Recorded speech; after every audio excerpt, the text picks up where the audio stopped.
Hello everyone. इस video में हम लोग कुछ स्पेशल एंट्री पढ़ेंगे जो कि क्लास 11th के लिए है।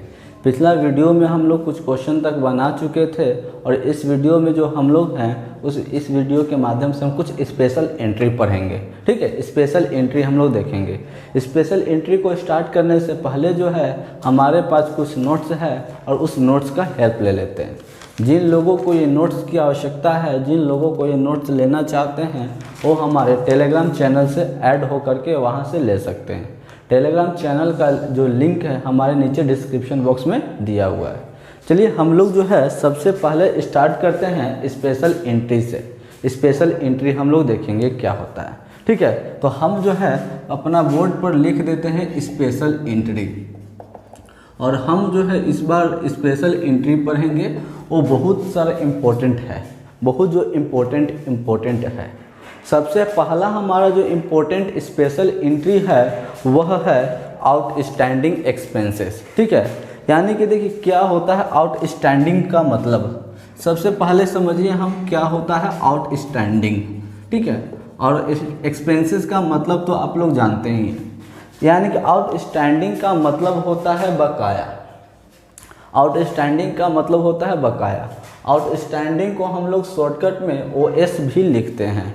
OS का मतलब होता है आउटस्टैंडिंग। जब कोई स्टैंडिंग जो होगा, जब कोई हमारा एक्सपेंसेस आउटस्टैंडिंग होगा तो हम लोग जो है वह लिखते हैं क्या, उसके लिए जर्नल एंट्री। वो देखेंगे जो भी एक्सपेंसेस हमारा आउटस्टैंडिंग होगा उसका नाम। अगर सपोज करिए कि हमारे पास रेंट है आउटस्टैंडिंग तो हम रेंट लिखेंगे। ठीक है, यानी कि जो भी एक्सपेंसेस होते हैं उस एक्सपेंसेस को हम लोग डेबिट में लिखेंगे। ठीक है, तो अब हम लोग आउटस्टैंडिंग एक्सपेंसेस क्या लिखेंगे, आउटस्टैंडिंग एक्सपेंसेस। आउटस्टैंडिंग को शॉर्टकट में OS लिखा जाता है, आउटस्टैंडिंग एक्सपेंसेस लिखेंगे। ठीक है, यानी कि आउटस्टैंडिंग एक्सपेंसेस के लिए जर्नल एंट्री होते हैं expenses account debit to outstanding expenses account. ठीक है, और हमारा नरेशन जो है वह क्या हो जाएगा, being outstanding expenses boat in account. ठीक है, हमने क्या किया है, being outstanding expenses boat in, इसको हम लोग कहाँ ले आए हैं, अकाउंट में ले आए हैं। जो भी हमारे यहाँ बकाया होगा, बकाया करने का मतलब क्या है, आपने जो है कोई अर्न किया, कमाया है, ठीक है, कोई हमने एक्सपेंस किया है लेकिन उसका पेमेंट हमने नहीं किया है। ठीक है ना, जैसे कि एज फॉर एग्जांपल जो है हमने सैलरी देना है हमें, लेकिन हमने अभी सैलरी दिया नहीं है। हमें सैलरी देना है लेकिन हमें दिया नहीं, सैलरी यानी कि बकाया है। ठीक है, तो वैसे स्थिति में हम लोग क्या लिखेंगे, खुद सोचने वाली बात है कि सैलरी अगर बकाया है इट मीन्स यह तो नहीं होता है कि हम सैलरी देंगे ही नहीं, यानी कि सैलरी हमको देना है लेकिन अभी नहीं दिए, बाद में दिए। इट मीन्स उसका एंट्री तो हम करेंगे ना, तो एंट्री करने के लिए हमारा क्या हो जाएगा, आउटस्टैंडिंग। अगर हमारा सैलरी रहेगा आउटस्टैंडिंग तो salary account debit to outstanding salary. Example में हम लोग देखते हैं कि रेंट जो है वह आउटस्टैंडिंग है। ठीक है, यानी कि क्या हो गया, रेंट जो है वह बकाया है 500। तो हम लोग इसके लिए क्या लिखेंगे, रेंट अकाउंट डेबिट, एक्सपेंसेस को हम लोग डेबिट करेंगे तो हम क्या लिख देंगे, हम अपना लिख देंगे rent account debit to outstanding expenses. To outstanding expenses हमारा क्या है, रेंट के रूप में है, यानी कि rent account debit to outstanding rent account. ठीक है, और हम लोग नरेशन में क्या डाल देंगे, हमारा नरेशन हो जाएगा बीइंग आउटस्टैंडिंग रेंट है ना, तो आउटस्टैंडिंग रेंट, फिर यहाँ से वही उतार देंगे बोट इन अकाउंट। हम लोग जो है आउटस्टैंडिंग रेंट को अपना लिख दिए हैं, है ना, अकाउंट में उसको ट्रांसफ़र कर दिए हैं। कितना था, 500 का आउटस्टैंडिंग था। यह हुआ हमारा पहला एग्जाम्पल। ठीक है, अब हम लोग जो है एग्जाम्पल 2 की तरफ चलते हैं। तो इससे पहले जो है हम देखिए यहाँ पर एग्जाम्पल 2 को यानी कि बताने से पहले मैं आपको कुछ बातें बता दूँ। चूँकि आप अकाउंट से पढ़ते हैं तो इसका मतलब यह समझ करके रखिए कि दुनिया उल्टा है। हर एक अकाउंट जो है एक दूसरे से उल्टा चलेगा। ठीक है। हर एक अकाउंट जो होता है ना वह एक दूसरे से उल्टा होता है, अपोजिट होता है। जस्ट थिंक करिए कि अगर सैलरी जो था एक्सपेंसेस का हमारा बकाया था, तो कभी कभी ये भी तो हो सकता है कि हमने एक्सपेंसेस को पहले ही दे दिया। हो सकता है कि आने वाले समय में जब मांगा जाए तो हमारे पास पैसा रहे या नहीं रहे तो हम पहले ही दे देते हैं। जैसे कि एज फॉर एग्जांपल हमें रेंट देना है, हो सकता है कि दिसंबर माह में मेरे पास पैसा नहीं रहे और अभी जो है मेरे पास पैसा है, नवंबर अभी है, मेरे पास नवंबर में पैसा है, तो हम एक काम क्यों नहीं करते हैं कि दिसंबर का पेमेंट भी अभी कर देते हैं ताकि बाद में हमको देना ना पड़े। यानी कि हम जो है वो क्या कर देंगे, प्रीपेड करेंगे, ठीक है। यानी कि प्रीपेड का मतलब होता है पहले ही पे कर देना, तो हम पहले ही एक्सपेंसेस को पे कर देंगे, ठीक है। तो ऐसी स्थिति में देखिए, क्योंकि अभी हमने बताया कि दुनिया उल्टा है। देखिए आउटस्टैंडिंग का मतलब होता है बकाया, बकाया का उल्टा होता है पहले ही जमा कर देना, प्रीपेड होता है ना। अब जब हम उल्टा ही चल रहे हैं तो इस स्थिति में एक्सपेंसेस के तो हमारा एक्सपेंसेस रहेगा ही, है ना, क्योंकि एक्सपेंस ही हमने किया है। अब बताइएगा एक्सपेंसेस हमारा डेबिट में है, आउटस्टैंडिंग की केस में एक्सपेंसेस हमारा डेबिट था, तो प्रीपेड की केस में हमारा डेबिट का उल्टा क्रेडिट में हो जाएगा। यानी कि प्रीपेड जब होगा तो हमारा एक्सपेंसेस कहाँ हो जाएगा, क्रेडिट में हो जाएगा। तो डेबिट में हमारा क्या हो जाएगा, तो डेबिट आइएगा, इसका जो क्रेडिट है वही हमारा डेबिट में चला जाएगा। लेकिन यहाँ पर जो है वह हमारा क्या है, एक्सपेंसेस है आउटस्टैंडिंग। तो आउटस्टैंडिंग का अपोजिट क्या होता है, प्रीपेड। यानी कि अगर आउटस्टैंडिंग एक्सपेंसेस क्रेडिट है तो प्रीपेड की केस में क्या हो जाएगा, प्रीपेड एक्सपेंसेस डेबिट हो जाएगा। तो हम लोग लिख देंगे प्रीपेड एक्सपेंसेस, ठीक है, prepaid expenses account debit to क्या हो जाएगा, expenses account, prepaid expenses account debit to expenses account, ठीक है। और हमारा नरेशन क्या हो जाएगा, being expenses paid in advance, हमने एडवांस में ही पेमेंट कर दिया, ठीक है। Being expenses paid in advance, हमने एक्सपेंसेस को एडवांस में ही पेमेंट कर दिया है, ठीक है। एज फॉर एग्जांपल हम लेकर के चलते हैं कि हमने जो था बताया था कि रेंट को जो है एडवांस में पेमेंट कर दिए हैं, ठीक है। सपोज दैट रेंट जो है हमने 3000 एडवांस में पेमेंट कर दिए, तो ऐसी स्थिति में हमारा जर्नल एंट्री क्या बन जाएगा, हमारा प्रीपेड एक्सपेंसेस, यानी कि हम लोग क्या लिखेंगे, प्रीपेड एक्सपेंसेस हमारा कौन से रूप में है, रेंट के रूप में है। तो यानी कि prepaid rent account debit to क्या हो जाएगा, एक्सपेंसेस नेम, यानी कि हमारा फिर से लिख देंगे रेंट अकाउंट, यानी कि हमारा जर्नल एंट्री हो जाएगा prepaid rent account debit to rent account. ये जो हो गया हमारा प्रीपेड एक्सपेंसेस के लिए एंट्री। अब हम लोग जो है एंट्री नंबर 3 की तरफ चलते हैं। एंट्री नंबर 3 में हमारा स्पेशल एंट्री के अंदर क्या है, देखिए कहता है कि इंटरेस्ट ऑन कैपिटल, ठीक है। तो हम लोग लिख देते हैं इंटरेस्ट ऑन कैपिटल, कैपिटल पर इंटरेस्ट। देखिए क्या होता है, अगर आप पार्टनर हैं या अगर आपने जो है फर्म में अपना कैपिटल लगाया है, क्योंकि हर कोई जो होता है बिजनेस स्टार्ट करता है तो उसमें अपना कैपिटल लगाता है, तो उस कैपिटल पर इंटरेस्ट अगर हमें मिले, उस जो भी हमने कैपिटल लगाया है उस कैपिटल पर इंटरेस्ट हमें मिले, तो उसके लिए हम लोग जर्नल एंट्री लिखते हैं interest on capital, interest on capital, ठीक है, अकाउंट डेबिट। क्या हो जाएगा, interest on capital account debit to capital account, interest on capital account debit to capital account. और हमारा नरेशन क्या हो जाएगा, being interest on capital charged, क्या हो जाएगा, बीइंग इंटरेस्ट ऑन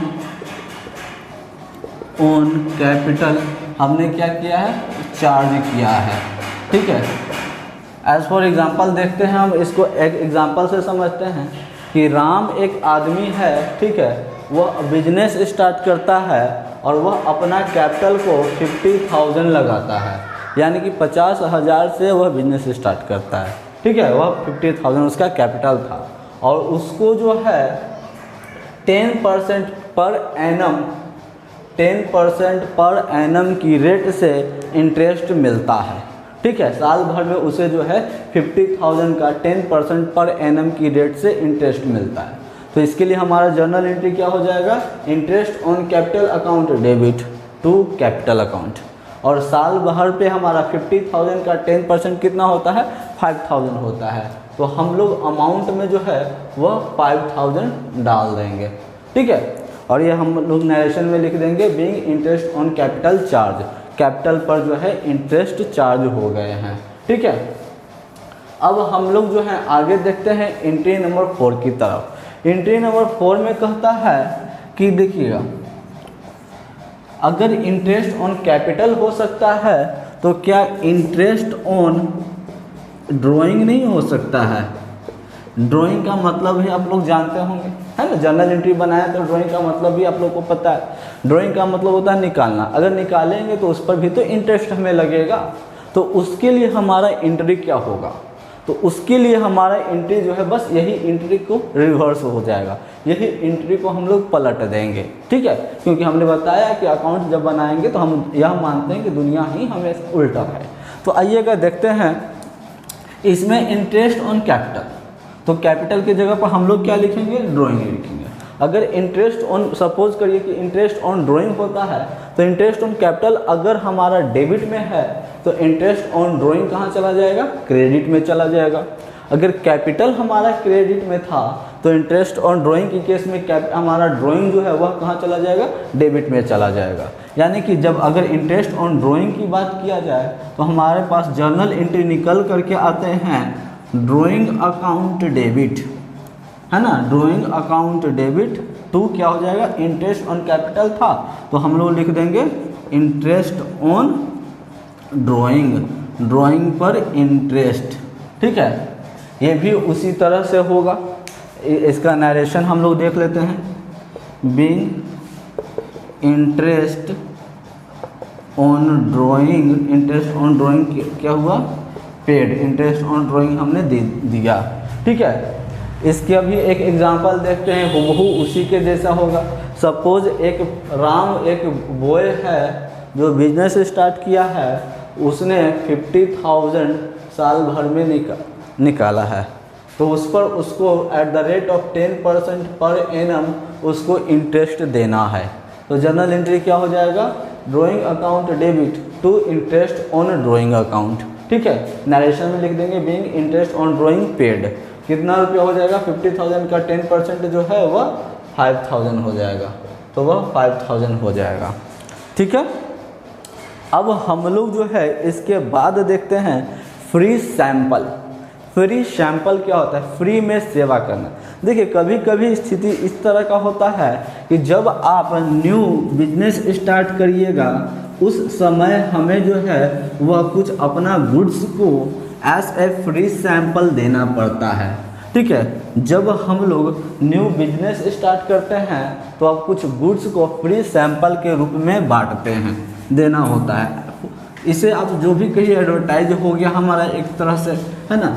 और इसका बेस्ट एग्जांपल जो होता है फ्री सैंपल का, आप लोग को मालूम होगा कि मेडिसिन का जो भी शॉप होता है उस पर हमेशा एमआर जो होता है वह नया नया दवाई लाता है ना। दुकान में जो है केमिस्ट में देते रहता है। देखिए उसका मेन मोटिव जो है अर्न करना नहीं है। उससे जब देता है, फ्री में देता है तो उसे अर्न करना नहीं होता है, अपना एडवर्टाइज करवाना होता है, वह प्रचार करवाता है, ठीक है। तो हम लोग जो हैं अब पढ़ेंगे एंट्री नंबर 5 में goods distributed as a free sample, ठीक है। Goods given as a free sample, हमने गुड्स को फ्री सैंपल में दिया है। तो इसके लिए जर्नल एंट्री क्या होगा, जब भी न्यू दुकान, न्यू शॉप ओपन होता है या न्यू कंपनी ओपन होता है, न्यू फर्म ओपन होता है तो हम कुछ सैंपल के रूप में बांटते हैं। जैसे कि देखिए शॉप वाले जो होते हैं, शॉप का जो साबुन का फैक्ट्री होता है, जब साबुन बनता है, सर्फ यानी कि बनता है, डिटर्जेंट जब बनता है, तो वह मार्केट में जो है दिखाने के लिए प्रचार करवाते हैं, फ्री सैंपल के रूप में उपयोग करते हैं। तो जब हम लोग गुड्स को फ्री सैंपल के रूप में उपयोग करें तो इससे हमारा क्या हो रहा है, एडवर्टाइज हुआ। क्या हुआ, एडवर्टाइज हुआ। ठीक है, तो हम लिखेंगे एडवर्टाइज चूंकि हुआ है इसीलिए एडवर्टाइजमेंट अकाउंट डेबिट। जब गुड्स को फ्री सैंपल के रूप में बांटा जाए तो एडवर्टाइजमेंट अकाउंट डेबिट टू, हमने जब न्यूमेरिकल बना रहे थे उस समय भी हमने बताया होगा कि अगर हम गुड्स को लेकर के बांट रहे हैं तो वह गुड्स जो है हमारे पास कौन से रूप में हुआ होगा, तो हमने यह भी बताया था कि गुड्स जो मेरे पास होगा वो परचेस किया होगा, है ना। अरे हम खुद ही सपोज डैट मेरे पास ये पेन का फैक्ट्री है तो हम यह पेन बनाए तो इसको बनाने के लिए रॉ मटेरियल की नीड हुआ था, रॉ मटेरियल हमने परचेस किया था। तो परचेस किया है तो ऐसी स्थिति में गुड्स नहीं लिखते हैं, हम लोग परचेस शब्द का उपयोग करेंगे। तो यानी कि हमारा एंट्री क्या हो जाएगा, जर्नल एंट्री। जब कोई गुड्स को फ्री रूप सैंपल के रूप में बांटे तो हमारे पास क्या हो जाएगा, advertisement account debit to purchase account. क्या हो जाएगा, advertisement account debit to purchase account. ठीक है, नरेशन क्या लिखेंगे, बीइंग गुड्स, गुड्स को हमने क्या किया है, डिस्ट्रीब्यूट किया है ना, distributed as a free sample. हम लोग जो है गुड्स को फ्री सैंपल के रूप में डिस्ट्रीब्यूट कर दिए हैं। ठीक है, अब हम लोग अगला एंट्री की तरफ चलेंगे। एंट्री नंबर 6 क्या होता है, देखिए हम लोग एंट्री नंबर 6 में जो है लिखे हैं कि गुड्स गिवन एज चैरिटी। कभी कभी ऐसा होता है कि हम लोग गुड्स को given as a charity, charity के रूप में देते हैं। देखिए आपके पास जो है एक ऐसा दुकान है, सपोज आपके पास जो है पूजा सामग्री वाला दुकान है जहाँ पर पूजा का सामान बेचते हैं। ठीक है, क्या हुआ स्थिति कि आपके दुकान पर कुछ लोग आए चैरिटी मांगने के लिए। ठीक है, चैरिटी मांगने के लिए आए, चूँकि आप बोले कि अभी अभी तो मैंने दुकान ही खोला हूँ, अभी मॉर्निंग का टाइम है, अभी तो मैं दुकान ही खोला हूँ, वैसे स्थिति में मेरे पास तो पैसा है नहीं कि हम दे आपको। तो वैसे स्थिति में आप क्या कर सकते हैं, पैसा देना जरूरी नहीं है।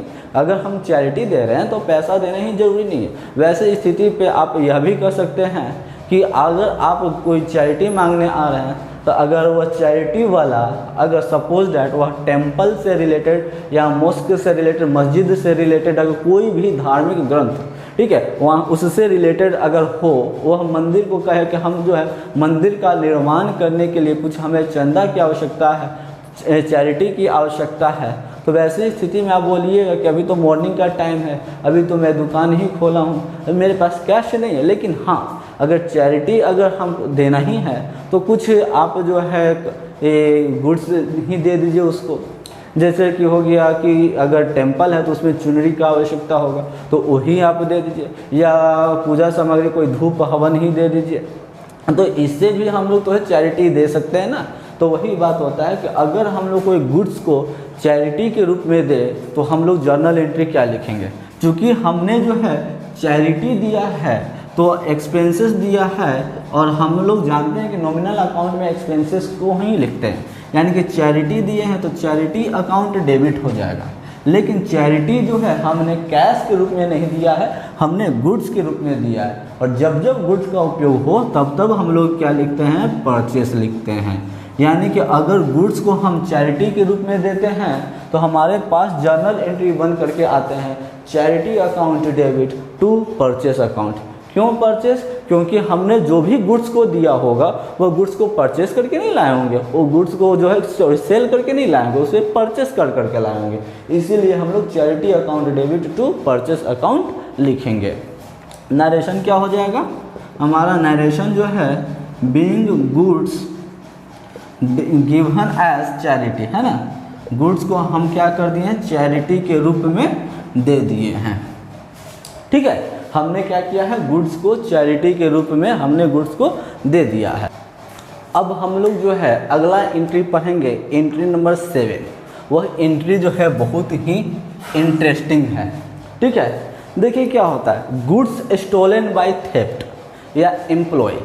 देखिए क्या होता है कि कभी कभी स्थिति इस तरह का होता है कि आपकी दुकान में, आपके शॉप में, आपके फर्म से कुछ गुड्स चोरी हो जाता है। वह चोरी या तो चोर करे या तो आप ही का एम्प्लॉय करे। आपने स्टाफ रखा था और उस आप ही का स्टाफ चोरी किया। तो अब कहिएगा कि स्टाफ किस तरह से चोरी कर सकता है। तो देखिए क्या हुआ था, आप अपना शॉप में, अपना फर्म में, अब चूँकि आपका छोटा फर्म था तो आपने उस फर्म में कैमरा नहीं लगाया था। ठीक है, और आप अपना एम्प्लॉय यानी कि स्टाफ पर बहुत भरोसा करते थे। आपने जो है कलेक्शन करने के लिए आप गए और आप गलती से अपना काउंटर को लॉक करना भूल गए। ऐसी स्थिति में क्या होगा, चूँकि आप तो जान रहे थे कि हमारे काउंटर में कितने रुपए रखे हुए हैं। जब आप कलेक्शन करके आए और अपना काउंटर खोलते हैं, देखते हैं उसमें पैसा नहीं है, पहला केस। दूसरी बार देखते हैं, अगर सपोज डैट आपके यहाँ आपका कपड़ा का दुकान है, स्मॉल लेकर के चलते हैं, छोटा छोटा एग्जांपल से ज़्यादा बेहतर समझ में आएगा। आपके पास कपड़ा का दुकान था, आपका चूँकि कपड़ा का दुकान था, आपने कैश काउंटर को लॉक भी किया था और आप चले गए। अब जब आप आ रहे हैं तो आप देखते हैं अपना काउंटर पर कि कुछ कपड़ा का कलेक्शन कम पड़ गया, यानी कि कुछ कपड़ा जो थे जहाँ पर रखे गए थे वहाँ पर वो कपड़ा नहीं है, वह कपड़ा बिका भी नहीं। आपका दुकान जो स्टाफ था वो कहा भी नहीं कि बिका है। तो इट मीन्स जो है वह गुड्स को आपका एम्प्लॉय ने चोरी किया। अब देखिए, आपका एम्प्लॉय चोरी करे या कोई और चोरी करे, चोरी तो चोरी होता है। अगर एम्प्लॉय भी चोरी करेगा तो अब उसे एम्प्लॉय नहीं कहिए, क्योंकि एम्प्लॉय होता, स्टाफ होता तो वो चोरी थोड़ी करता, वो तो चोर था जो आपके यहाँ आकर के बैठा हुआ था। यानी कि अब हम उसे चोर कहेंगे। जब भी रास्ता से जाएगा वो तो उसे कहेंगे ये चोर, यही चोर था। ठीक है, तो जब चोर चोरी कर रहे, एम्प्लॉय भी चोरी करे, यानी कि आपका गुड्स जो है वह लॉस हो जाए, किससे, थेफ्ट से चोरी लॉस हो जाए या तो एम्प्लॉय से चोरी हो जाए। ठीक, जब आपका गुड्स थेफ्ट से चोरी हो जाए, चोर चोरी उसे करे या तो फिर उसी को अगर आपका एम्प्लॉय ही चोरी करता है तो क्या लिखेंगे, चूँकि आपको तो लॉस हुआ है ना, तो हम लोग लिखेंगे लॉस बाय थेफ्ट। अब देखिएगा, अगर आपका चोर चोरी किया होगा फिर भी थेफ्ट लिखेंगे, अगर आप ही का एम्प्लॉय चोरी किया होगा तो हमने बताया वो अब आपका एम्प्लॉय नहीं है, तो वह कौन है, अब वह चोर है। ठीक है, तो दोनों केस में हम लोग लिखेंगे loss by theft account debit to. अगर आपका गुड्स चोरी हो जाए, ठीक है, तो हम लिखेंगे परचेस अकाउंट। गुड्स अगर चोरी हो तो हम लिखेंगे परचेस अकाउंट, यानी कि loss by theft account debit to purchase account. और अगर कैश चोरी हो, पैसा चोरी हो, तो वैसी स्थिति में हम लोग लिखेंगे कैश।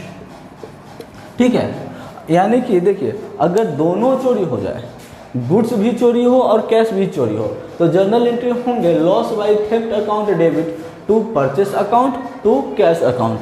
अगर सिर्फ गुड्स चोरी हुआ हो तो loss by theft account debit to purchase account, और अगर कैश चोरी हुआ हो तो loss by theft account debit to cash account.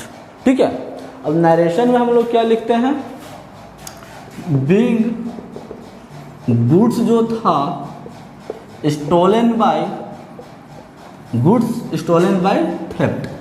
ठीक है, यह किसके लिए, अगर आपका जो है गुड्स स्टॉल हो जाए, अगर कैश स्टॉल हो जाए, चोरी हो जाए, तो being cash stolen by theft, और अगर दोनों स्टोलन हो जाए, दोनों चोरी हो जाए, तो बीइंग गुड्स, और इसी के साथ साथ हम लोग लिख देंगे and cash, being goods and cash stolen by theft.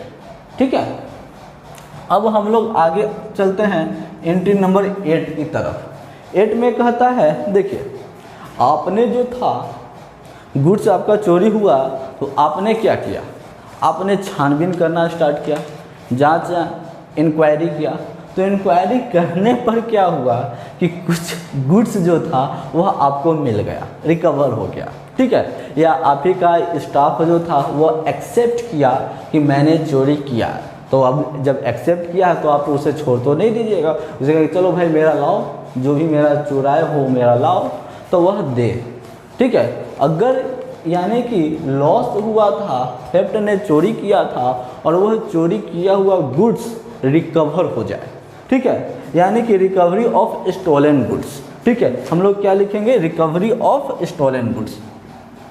जब आपका गुड्स था वह क्या हो जाए, स्टोलन जो था गुड्स था वह रिकवर हो जाए, तो ऐसी स्थिति में हम लोग क्या जर्नल एंट्री लिखेंगे। देखिएगा, अब आपके पास दुनिया उल्टा है ना। अगर परचेस डेबिट में था, अगर गुड्स आपको जो चोरी हुआ था वो मिल जाए तो हम लोग लिखेंगे परचेस अकाउंट डेबिट, है ना, परचेस अकाउंट डेबिट। देखिए, अगर जो था गुड्स चोरी हुआ था तो हमने लिखा था परचेस को क्रेडिट में, अब वही मिल गया तो परचेस को हम लोग डेबिट में लिख देंगे। अगर कैश भी मिल जाए, कैश मिले तो हम लोग कैश को भी डेबिट कर देंगे, यानी कि अगर गुड्स और कैश दोनों मिल जाए तो purchase account debit, cash account debit to क्या हो जाएगा, हमारा लॉस बाय थेफ्ट अगर डेबिट में था तो इस केस में हमारा कहाँ चला जाएगा, क्रेडिट में चला जाएगा, यानी कि लॉस बाय थेफ्ट अकाउंट। ठीक है, हमारा एंट्री क्या हो जाएगा, अगर चोरी किया हुआ गुड्स रिकवर हो जाए तो purchase account debit, cash account debit to loss by theft account.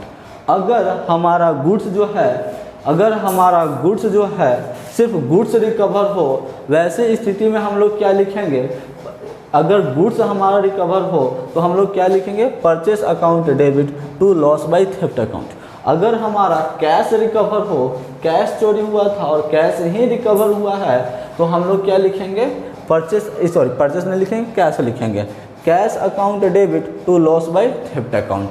और अगर दोनों चोरी हुआ था और दोनों रिकवर हो जाए, परचेस भी रिकवर हो जाए यानी कि हमारा गुड्स भी रिकवर हो जाए और साथ ही साथ हमारा कैश भी रिकवर हो जाए, तो हम लिखेंगे purchase account debit, cash account debit to loss by theft account. Clear है। अब हम लोग आगे चलते हैं 9 नंबर। 9 नंबर में क्या होता है, देखिएगा, कहता है कि loss of goods by fire. कभी कभी आपका दुश्मन जो है, आपका दुश्मन आपको नुकसान पहुंचाने का प्रयास करेगा, ठीक है, आपका दुश्मन आपको नुकसान पहुंचाने का प्रयास करेगा। सपोज अभी दिवाली का समय आ रहा है, आप दिवाली के लिए पटाखा का दुकान खोलें, पटाखा रखा है, चूँकि वह रिस्की है, आपको डर है कि आपका पटाखा जो है जल जाएगा, अगल बगल के आपके जो पड़ोसी हैं आपसे जलते हैं, तो हो सकता है कि आप अपना शटर बंद करके रात में जाए घर और वो दुकान में आपका आग लगा दे। तो इस केस में यानी कि हमारा जो गुड्स है वह क्या हो गया, आग लगने की वजह से चोरी हो गया। तो जब गुड्स हमारा आग लगने की वजह से चोरी हो जाए तो हम लोग क्या लिखेंगे, बस कुछ नहीं करेंगे, जो था सो वही करेंगे, लॉस बाय फायर लिखेंगे, ठीक है, loss by fire account debit, क्योंकि आग लगने की वजह से, टू परचेस अकाउंट, ठीक है, क्योंकि यह जो है एंट्री तो वही वाला है ना, बस आपको थोड़ा सा चेंज हो गया है ना। नरेशन में क्या हो जाएगा, being goods loss by fire, goods जो था हमारा लॉस तो हुआ है और लेकिन किस रूप में लॉस हुआ है, वह फायर के रूप में लॉस हुआ है, ठीक है। अगर गुड्स जो है हमारा लॉस हो जाए यानी कि लॉस बाय फायर हो जाए, ठीक है, लॉस बाय फायर, अगर लॉस बाय फायर होगा तो हम लोग जर्नल एंट्री क्या लिखेंगे, loss by fire account debit to purchase account. अब चलिएगा, चूँकि आप जो थे बहुत ही चालाक थे, आप चालाक भी है, तो आपने क्या किया था कि जो भी गुड्स आपके पास आया था आपने उसका इंश्योरेंस करा के रखा था। अब अगला दिन जब आग लगा तो आप बहुत ही इम्तिहान से एकदम आराम से हंसते हंसते दुकान पर भी गए, देखा फिर भी हंस रहे, अगल बगल वाले लोग जल रहे हैं आपसे, अरे ये क्या, ये तो हंस रहा है, ठीक है, इसका आग से गुड्स भी जल गया फिर भी यह हंस रहा है, क्योंकि आप जान रहे हैं कि आपने क्या करा करके रखा था, उस गुड्स का जो था आपने इंश्योरेंस करा करके रखा था। तो ऐसी स्थिति में जब इंश्योरेंस करा करके रखा था, तो ऐसी स्थिति में जो है आपको जो है कोई सोचने वाली बात नहीं है। अगर आपने जो है गुड्स का इंश्योरेंस करा करके रखा था और आपको उसका पेमेंट भी मिल जाए, ठीक है। Entry number 10, for claiming insurance company, अगर आपने जो है इन गुड्स का इंश्योरेंस करा करके रखा था और वह इंश्योरेंस का पेमेंट आपको मिल जाए, ठीक है, तो हम लोग लिखेंगे इंश्योरेंस कंपनी अकाउंट डेबिट। क्या लिखेंगे? Insurance company account debit to loss by fire, ठीक है। अब देखिए लॉस बाय फायर, चोर भी अगर हो गया होगा, चोरी भी कर लिया होगा, उस केस में भी होगा। यानी कि insurance company account debit to loss by fire या लॉस बाय थेफ्ट, ठीक है। बीइंग इंश्योरेंस जो करवाया था ना, क्लेम हो गया था, रिसीव्ड हो गया, ठीक है। इंश्योरेंस जो हमने क्लेम किया था उसको हमने क्या कर दिया है, वह हमारा जो है वह रिसीव हो गया। अब हम लोग जो है आगे चलते हैं 11 की तरफ, ठीक है। कहता है for receiving full amount of claim, जब आपका जो है अमाउंट फुल रिसीव हो जाए, यानी कि 11 नंबर देखते हैं, for receiving full amount of claim. आपने जो है सपोज करिए कि आपका जो था गुड्स चोरी हुआ, आग लग गया या चोरी हो गया 5000 का, और आपने क्लेम किया भी 5000 का।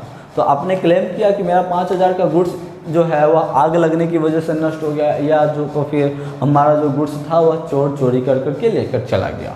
तो ऐसे स्थिति में आपको फुल अमाउंट रिसीव हुआ है ना, तो हम लिखेंगे कैश अकाउंट डेबिट। जब हमें फुल अमाउंट रिसीव हो जाए, क्लेम का फुल अमाउंट रिसीव हो जाए, तो क्लेम अकाउंट डेबिट, ठीक है, सॉरी क्लेम अकाउंट बोल रहे हैं, कैश अकाउंट डेबिट, क्योंकि आपके पास आ क्या रहा है, कैश। अब देने वाला कौन है, इंश्योरेंस कंपनी, तो टू इंश्योरेंस कंपनी अकाउंट, ठीक है, इंश्योरेंस कंपनी अकाउंट। और हम लोग नरेशन में क्या लिखेंगे, बीइंग इंश्योरेंस क्लेम्ड रिसीव्ड। क्या हो गया था, हमने जो क्लेम किया था इंश्योरेंस, बीइंग इंश्योरेंस जो हमने किया था और जिसका क्लेम वह क्या हो गया है, वह हम लोगों को रिसीव हो गया है। ये हो गए 11 नंबर एंट्री, ठीक है। अब हम लोग जो है आगे चलते हैं, एक इसका एग्जाम्पल देखेंगे। उससे पहले एक छोटा सा और देखते हैं, उसके बाद फिर हम लोग ये तीनों का एग्जाम्पल देखेंगे, ठीक है। इसको अभी रहने देते हैं। यहाँ से आइए हम लोग जो है 12 नंबर एंट्री देखते हैं। क्या है, for partial payment, for partial payment. Partial का मतलब क्या होता है, आंशिक, आधा। देखिए क्या हुआ था, आपका गुड्स जो था वह चोरी हो गया था या आग लगने की वजह से नष्ट हो गया था 5000 का, 5000 का गुड्स स्टोर हो गया था या लॉस हो गया था। अब आपने इंश्योरेंस कंपनी को क्लेम किया और इंश्योरेंस कंपनी ने कहा नहीं भैया, आपका जो है 5000 का तो गुड्स नहीं है, लेकिन 4000 का आपका गुड्स है, ठीक है। तो कंपनी जो है 4000 रुपया ही आपको देने के लिए कहे, तो ऐसी स्थिति में फिर भी तो आपके पास पेमेंट आ रहा है ना, कैश आ रहा है ना, आपको जो है फिर भी कैश आ रहा है, लेकिन किसके रूप में आ रहा है, कौन दे रहा है, कैश अकाउंट डेबिट, ठीक है, कैश आपको आ रहा है, ठीक। अब जो है वह आपको दे कौन रहा है, ठीक है। देखिएगा थोड़ा, सॉरी यहाँ पर थोड़ा सा एक त्रुटि हो गया, गलती हो गया कि अगर आपको जो है पार्शियली पेमेंट हो रहा है तो वह दे कौन रहा है, इंश्योरेंस कंपनी दे रहा है ना, तो आप लिखिएगा इंश्योरेंस कंपनी अकाउंट डेबिट। क्या हो जाएगा, इंश्योरेंस कंपनी अकाउंट डेबिट। जितना रुपया वो देगा उतना रुपया।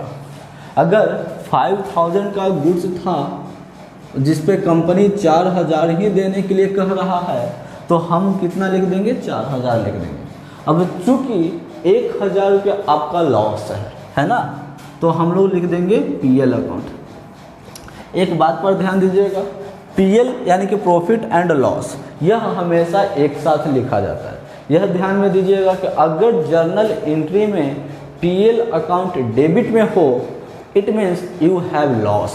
अगर जो है पीएल अकाउंट डेबिट में हो तो हम यह मानते हैं कि हमें क्या हुआ है, नुकसान हुआ है। और अगर यही पीएल यानी कि profit and loss account credit side में हो तो हम यह मानते हैं कि हमारे पास लाभ हुआ है, गेन हुआ है, ठीक है, प्रॉफिट हुआ है। तो आपके पास जो है ऐसी स्थिति में लॉस भी हुआ है ना, to loss by fire account, ठीक है, लॉस बाय फायर या लॉस बाय थेफ्ट बोलिए, ठीक। नरेशन में क्या हो जाएगा, बीइंग इंश्योरेंस क्लेम्ड, है ना, being insurance claimed and received partial payment, आधा पेमेंट मिला है।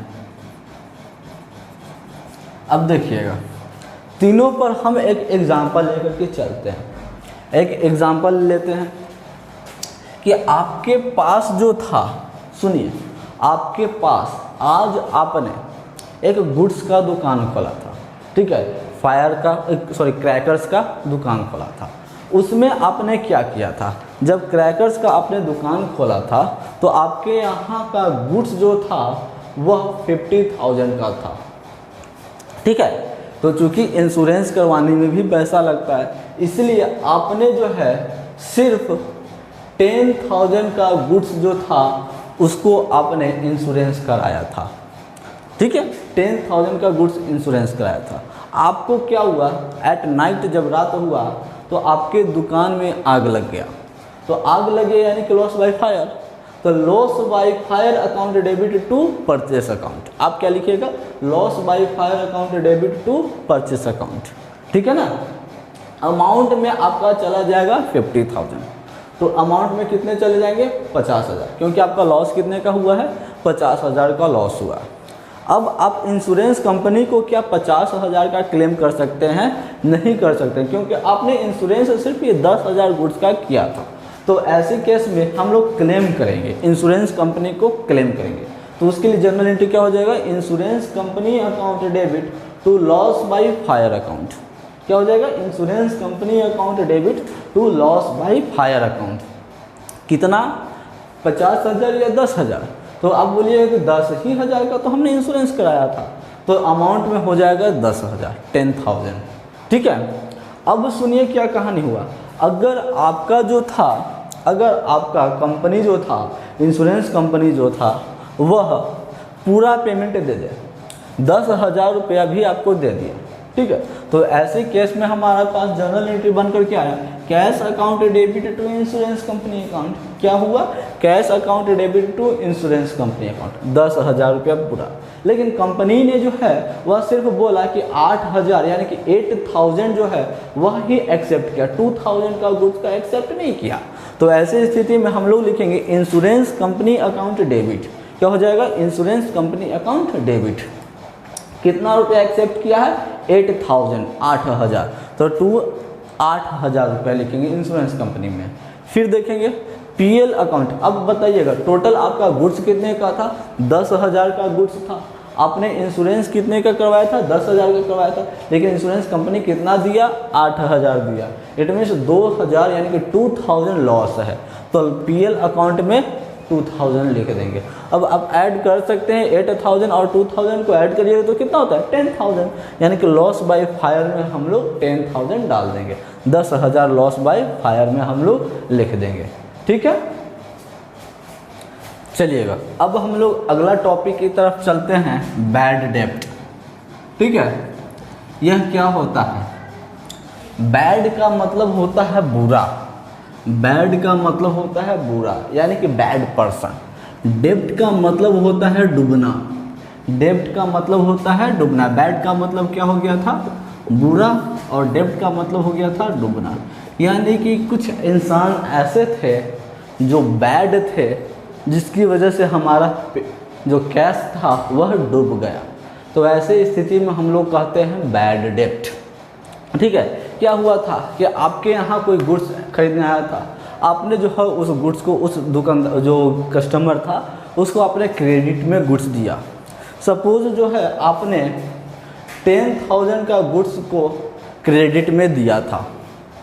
अब वह जो है आपके पास जो है आपके दुकान में वह जो है दिखाई ही नहीं दे रहा है। ऐसी स्थिति में आप क्या करिएगा? आप जो है 1 साल तक इंतज़ार किए, इंतज़ार करने का भी एक सीमा होता है। आपने जो है 1 साल तक इंतज़ार किया, फिर भी नहीं आया। अगला बार जब हम लोग क्या करेंगे, तो उस जब अकाउंट बनाएंगे तो उस अमाउंट को 10,000 को हम लोग बैड डेप्ट मानेंगे, यानी कि वह जो है हमारे पास क्या हुआ, वह पैसा जो है वह डूब गया है। ठीक है, यानी कि जब बैड डेप्ट हो, एंट्री नंबर 13 फॉर बैड डेप्ट, अगर डूब जाए पैसा, तो बैड डेप्ट के लिए हम लोग क्या लिखेंगे? बैड डेप्ट अकाउंट डेबिट क्या हो जाएगा हमारा? बैड डेप्ट account debit to customer name. ठीक है, कस्टमर नेम, या फिर आप कह सकते हैं कि डेप्टर का नाम। ठीक है, जो भी अमाउंट अगर डूब जाए तो हम लोग जर्नल एंट्री क्या लिखेंगे? बैड डेप्ट account debit to customer name account. Narration में क्या हो जाएगा?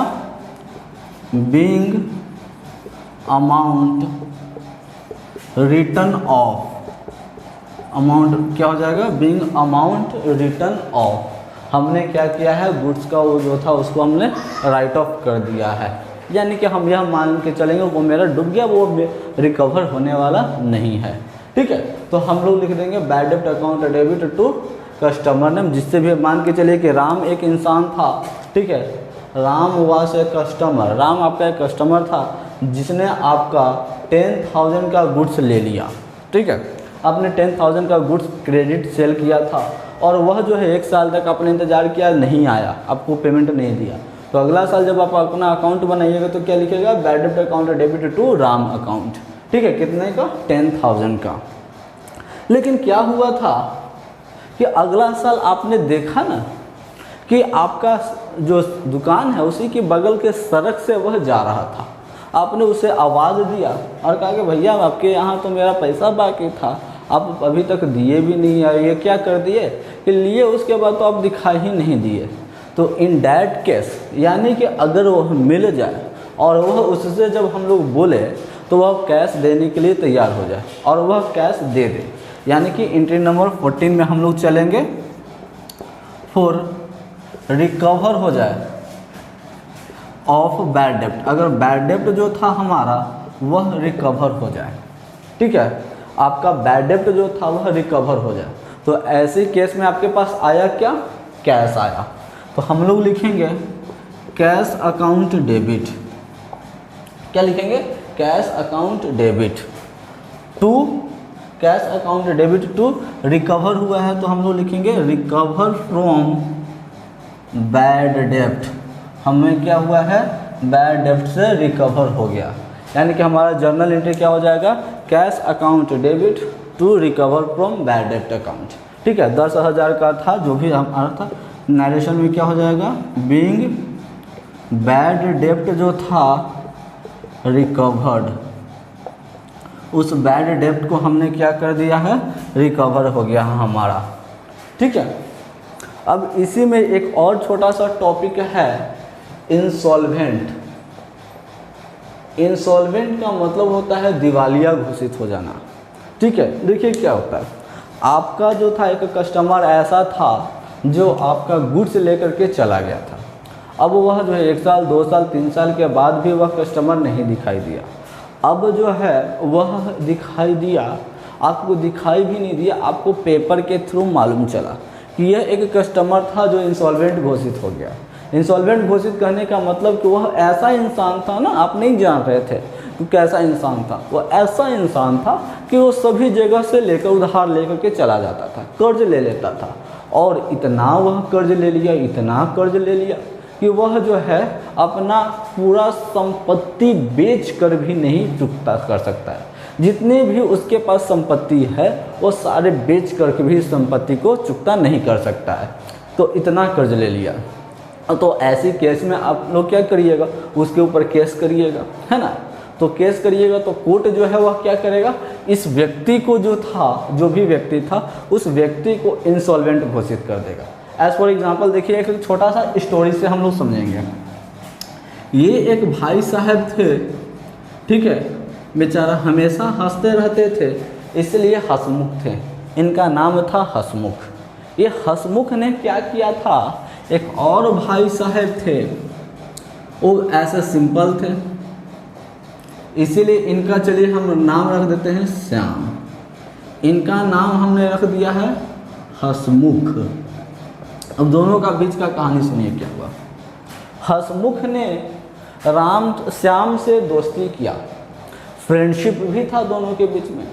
अब श्याम जो था चूँकि एक शॉपकीपर था, ठीक है, यह दुकान चलाता था। इन्होंने श्याम ने हंसमुख को 10,000 का गुड्स दिया, क्रेडिट सेल किया था। अब ये हंसमुख जो है राम के यहाँ दिखाई ही नहीं दे रहे थे, कभी इनके पास आए ही नहीं थे, ठीक है।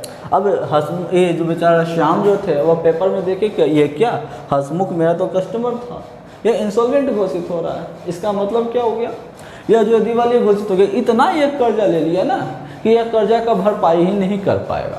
तो इन दैट केस गवर्नमेंट जो क्या करता है, कोर्ट जो है वह क्या करेगा, कोर्ट का जो जज है वह एक इशू जारी करेगा, फरमान जारी करेगा, जिसमें वह यह उल्लेख करेगा कि हंसमुख से जितने भी लोगों का पैसा बाकी है, जितने भी लोगों को हंसमुख से पैसा लेना, यानी कि वैसे लोग आए हमारे पास, वैसे लोग आए जो हंसमुख से पैसा लेना है, हंसमुख के यहाँ बकाया है।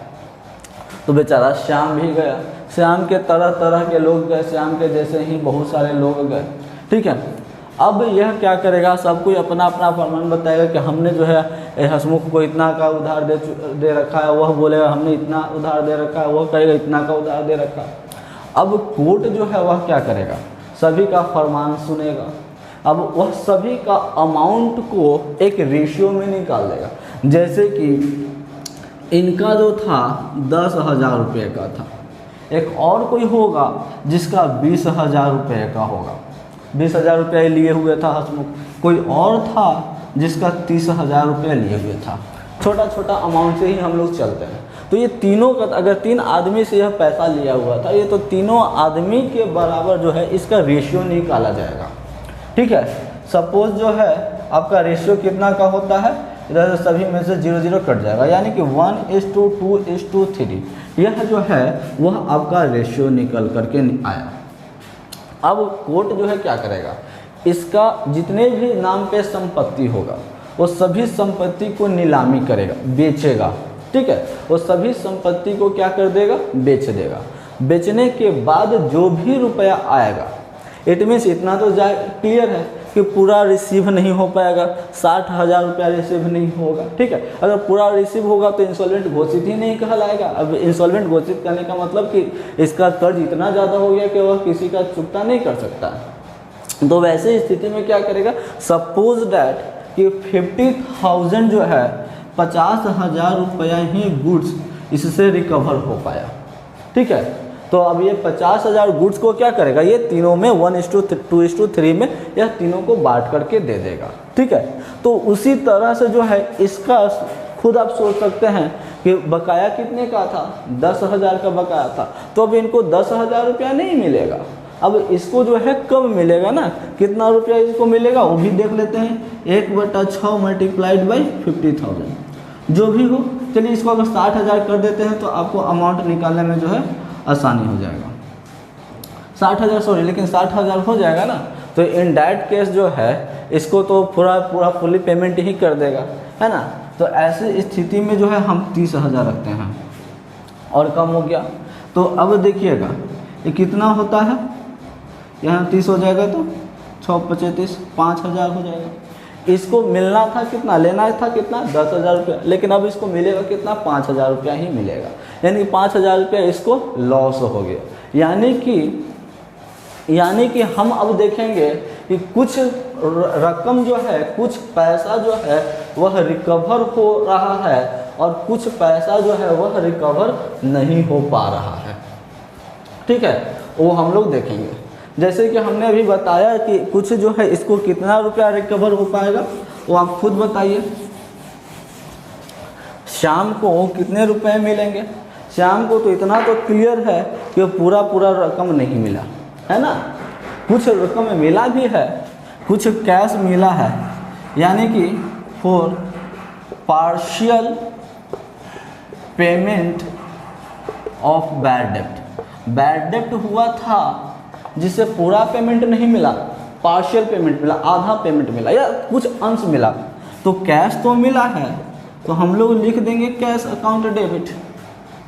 कैश मिला, कैश अकाउंट डेबिट, ठीक है। अभी भी डूबा हुआ है, अब वो हमारा रिकवर नहीं होगा, लॉस नहीं है, वो रिकवर ही नहीं हो पाएगा, तो वो हमारे लिए बैड डेप्ट डूब गया। डूब जाना, लॉस हो जाना, दोनों के बीच में बहुत अंतर है, तो हम लोग लिखेंगे बैड डेप्ट क्या हो गया है, वो हमारा डूब गया, यानी कि कैश अकाउंट डेबिट, बैड डेप्ट अकाउंट डेबिट टू कौन था, कस्टमर नेम, हमारा कस्टमर कौन था, हसमुख, तो टू हम लोग लिख देंगे कस्टमर नेम अकाउंट। चलिएगा नरेशन में हमारा क्या हो जाएगा, देखिएगा, being being cash received and partial cash received कर सकते हैं, being partial cash received and remaining को हमने क्या कर दिया, रिमेनिंग को हमने रिकॉर्ड कर दिया, रिकॉर्डेड एज बैड डेप्ट। हमने रिमेनिंग को किस के रूप में रिकॉर्ड कर दिया, बैड डेप्ट के रूप में हमने रिकॉर्ड कर दिया। इस पर भी देख लेते हैं, हमें जो है वह हसमुख से कितना रुपया मिला था, 10,000 था, लेकिन हमें मिला कितना था, 5,000 मिला था, तो कैश में हम लोग 5,000 लिख देंगे। मेरा डूबा कितना, 5,000 डूब गया, तो 5,000 टोटल कितना उसे लेना था, हसमुख से जो है हमें 10,000 रुपये लेना था, यहाँ पर हसमुख हो जाएगा, कस्टमर नेम की जगह पर यहाँ पर हसमुख हो जाएगा, ठीक है। और इस तरह से जो है इस लेसन का जर्नल एंट्री लेसन 10 जो था, इसका सारा थ्योरी इम्पोर्टेंट फॉर्म जो था, इम्पोर्टेंट जर्नल एंट्री, वह सारा समाप्त हो जाता है। अब हम लोग अगले वीडियो में इसका प्रैक्टिकल यानी कि सॉल्यूशन लेकर के आएंगे, ठीक है। तब तक के लिए रुकते हैं, मिलते हैं अगले समय।